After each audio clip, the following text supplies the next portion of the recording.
Assalamualaikum warahmatullahi wabarakatuh. Baiklah, di sini kami dari kelompok 1. Di sini kami akan menampilkan video roleplay yang berjudul Pencegahan Penularan Infeksi Seksual dan HIV pada Krisis Kesehatan atau Situasi Tanggapan Darurat Bencana. Selamat menyaksikan. Baiklah Ibu, sebelumnya Assalamualaikum warahmatullahi wabarakatuh. Waalaikumsalam warahmatullahi wabarakatuh. Perkenalkan terlebih dahulu, saya Bidan Aris Kayolanda. Pada kesempatan hari ini, di sini kita akan melakukan penyuluhan mengenai penularan pada krisis kesehatan, situasi tanggap darurat bencana, dan juga pencegahan HIV. Yang mana pada situasi bencana dapat terjadi peningkatan resiko penularan HIV. Itu terdapat beberapa faktor sebagai berikut. Yang pertama, kesulitan dalam menerapkan praktek kewaspadaan standar karena keterbatasan alat dan bahan. Yang kedua, terjadinya peningkatan kasus kekerasan seksual yang berpotensi menularkan HIV. Yang ketiga, terjadinya peningkatan resiko transfusi darah yang tidak aman. Penerapan kewaspadaan standar diharapkan dapat menurunkan resiko penularan patogen melalui darah dan cairan tubuh lain dari sumber yang diketahui maupun yang tidak diketahui. Penerapan ini merupakan pencegahan dan pengendalian infeksi yang harus rutin dilaksanakan terhadap semua pasien dan di semua fasilitas pelayanan kesehatan. Dan juga HIV melalui yang pertama melakukan hubungan seksual dengan orang yang terinfeksi HIV. Yang kedua, berbagi jarum suntik atau alat ajang lainnya yang terkontaminasi HIV. Yang ketiga, menerima transfusi darah yang terkontaminasi HIV. Yang keempat, penularan dari ibu penderita HIV kepada janin atau bayi selama kehamilan, kelahiran atau menyusui.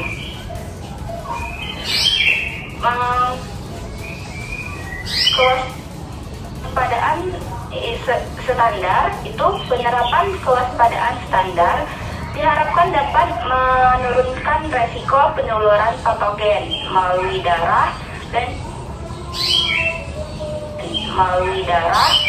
cairan tubuh lain dari sumber yang diketahui maupun yang tidak diketahui. Penerapan ini merupakan pencegahan dan pengendalian infeksi yang harus rutin dilaksanakan terhadap semua pasien dan di semua fasilitas pelayanan kesehatan. Kebersihan tangan merupakan komponen terpenting dari kewaspadaan standar dan merupakan salah satu metode yang paling efektif dalam mencegah penularan patogen yang berhubungan dengan pelayanan kesehatan. Selain kebersihan tangan, pemilihan alat pelindung diri atau APD yang akan dipakai harus didahului dengan penilaian resiko pajanan dan sejauh mana antisipasi kontak dengan patogen dalam darah dan cairan tubuh. Peningkatan penerapan kewaspadaan standar ini di seluruh dunia akan secara signifikan menurunkan risiko yang tidak perlu dalam pelayanan kesehatan. Peningkatan lingkungan kerja yang aman sesuai dengan langkah yang dianjurkan dapat menurunkan risiko transmisi. Baiklah ibu-ibu, dan pada saat ini HIV itu tidak sekedar itu penyakit mematikan ya ibu-ibu, yang masih menjadi momok menakutkan belaka. Ada cerita di balik penyakit HIV itu sendiri, yaitu menyebabkan penyebaran virus tersebut, salah satunya pada saat peringatan Hari AIDS sedunia yang peristiwa ini menimbulkan polemik dan memunculkan persepsi yang beragam. Pada satu sisi, kondom berfungsi sebagai alat mencegah penularan HIV. Namun, di sisi lain, dengan dibagikannya kondom secara gratis, perilaku seks bebas seolah-olah secara resmi dilegalkan. Hal itulah yang menimbulkan perdebatan panjang di kalangan aktivis. Dan penggunaan kondom ini, kondom laki-laki yang terbuat dari lateks merupakan salah satu metode mencegah penularan IMS atau HIV. Penularan IMS atau HIV yang paling efektif. Kondom wanita juga merupakan metode yang aman dan efektif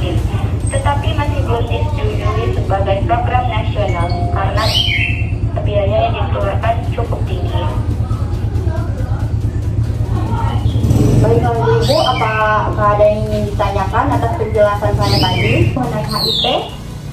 Saya izin bertanya Bu Bidan, bagaimana cara penularan penyakit HIP dan cara pencegahannya? Baiklah Ibu-Ibu, saya akan menjawab pertanyaannya, yaitu bagaimana penularan HIV. Yaitu penularan HIV yang pertama melakukan hubungan seksual dengan orang yang terinfeksi HIV, kedua berbagi jarum suntik atau alat tajam lainnya yang terkontaminasi HIV, yang ketiga menerima transfusi darah yang terkontaminasi HIV, empat penularan dari ibu penderita HIV kepada janin atau bayi selama kehamilan, kelahiran atau menyusui. Dan berikut cara pencegahan penularan HIV ya Ibu-Ibu. Yang pertama, petugas kesehatan. Yang kedua, penyintas kekerasan seksual. Yang ketiga, penerima donor darah baik untuk korban luka maupun untuk ibu bersalin yang mengalami perdarahan. Bagaimana Ibu? Apakah jelas atas penjelasan saya? Baiklah Ibu, terima kasih atas penjelasannya sudah jelas. Baiklah. Apakah ada yang ditanyakan lagi Ibu?